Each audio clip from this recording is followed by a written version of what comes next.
atulusa nkhawa yawo maka pakumangidwa kwa Richard Chimwendo Banda.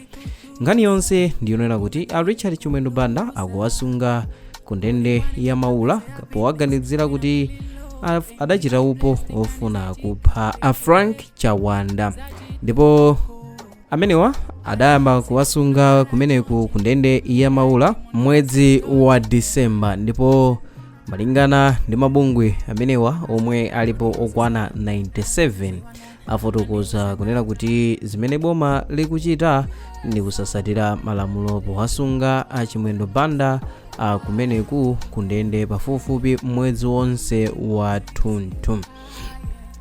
Ndipo chachikulu chimene adandaula ndicho kunena kuti boma lakhala likuwasunga iwowa ndipo lakhalanso likuwakana pa pempho lawo la belo, zimene akufotokoza kuti malingana ndi malamulo a dziko lino zilimo kunena kuti munthu akapempha belo boma limayenera lipereke belo kuti atuluke kaye kunja ndipo mlanduwo ayambe kumauyendera. Koma ano mosiyana napo ndi a Chimwendo Banda kunena kuti iwowa akupitirirabe kuwasunga kumeneku ku ndende ya Maula pamene nkhani sidalowebe pa bwalo la milandu. A Chimwendo Banda yemwenso ndi memba wa nyumba ya malamulo adamangidwa mu Disemba mchaka cha 2025 monga atakamba kale pa nkhani zokhuza kunena kuti akuganiziridwa kuti ankafuna kupha a Frank Chawanda omwe ndi amboma la Balaka.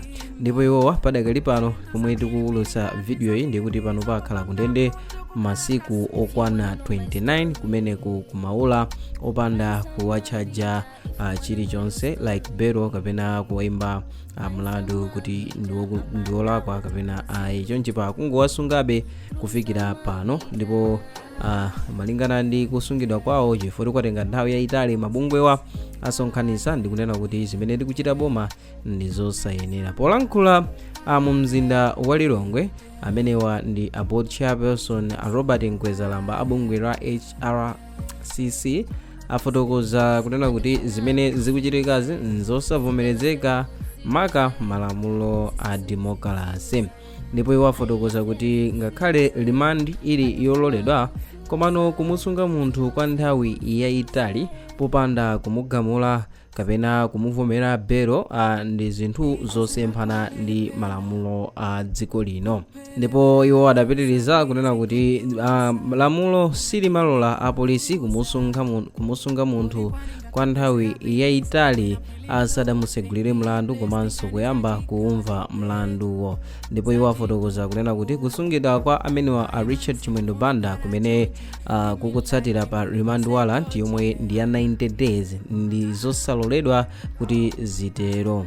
Ndipo Nkwezalamba adafotokoza kunena kuti ngakhale lamulo la section 161G limene limakamba zokhuza anthu omwe ndi olakwira lamulo likuvomera kunena kuti munthu yemwe ali ndi mlandu waukulu zedi akuyenera kusungidwa mpaka kwa masiku 90, akuti lamuloli boma silidathe kulimvesesa.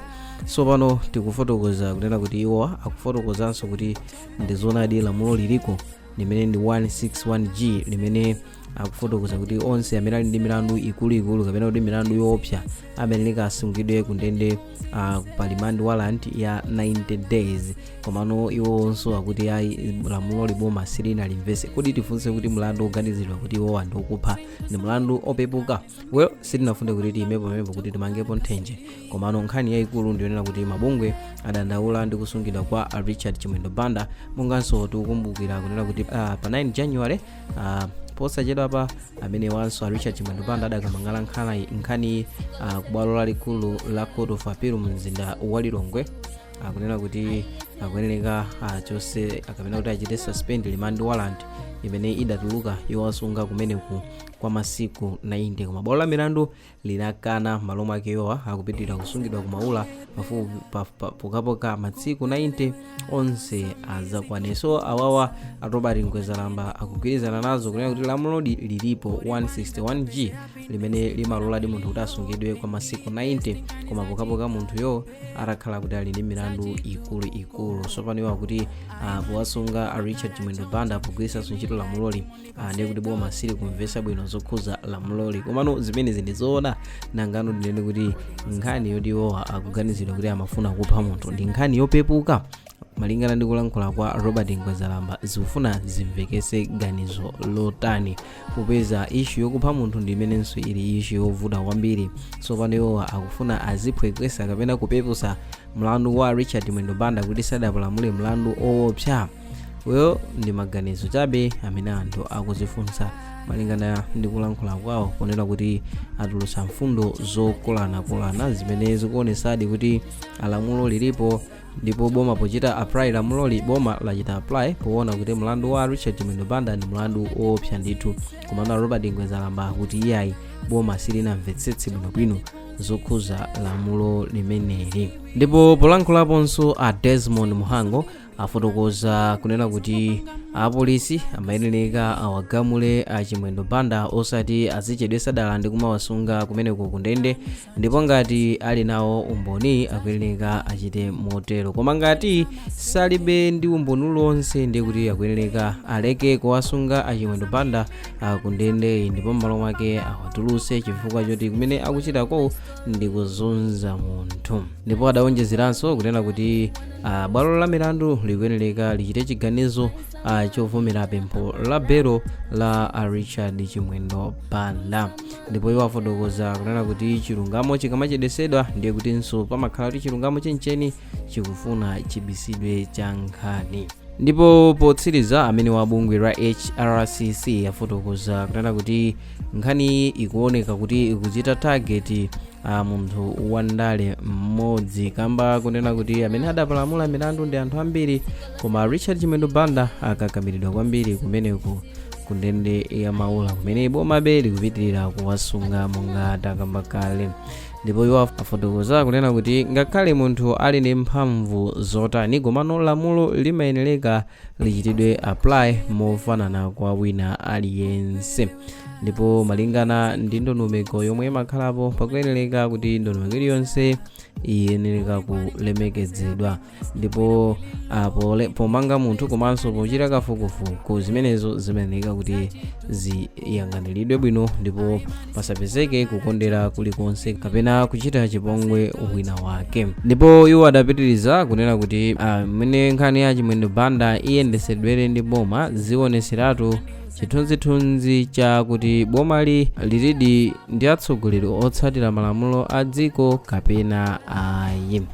Nkhani yayikulu imene mabungwe akudandaula apa ndi imene takamba kunena kuti akupereka madandaulo awo pakusungidwa kwa Richard Chimwendo Banda kumeneko kundende ya Maula kumene lero tikukamba kuti tsopano ndi tsiku la namba 29 akutsungidwa chiwatengereni mu Disemba. Ndipo tikufotokoza kuti pa 9 January bwalo la milandu lakana pempho la Richard Chimwendo Banda kuchita suspend remand warrant ya 90 days imene idatuluka pa 15 December kunena kuti iwowa akuyenera kukhala kundende akudikira kuti bwalo la milandu litsegule mlandu wawo kuti uyambe pamenepo ndipo akhale kumeneko matsiku 90 adakali kundende.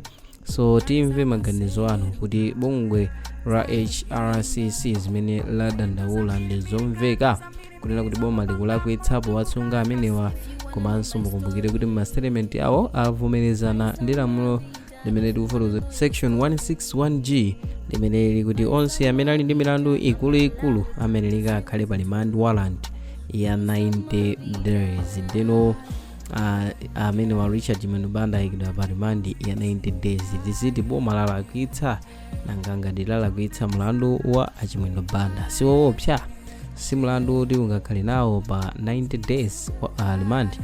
Anyway, through comment section ndi momwe tingadziwire maganizo komanso momwe timaonera nkhani andi mu video ya mtsiku la lero mudali ndine Mike Thompson ndi mongati mwayikonda osayiwala kuchita like komanso subscribe.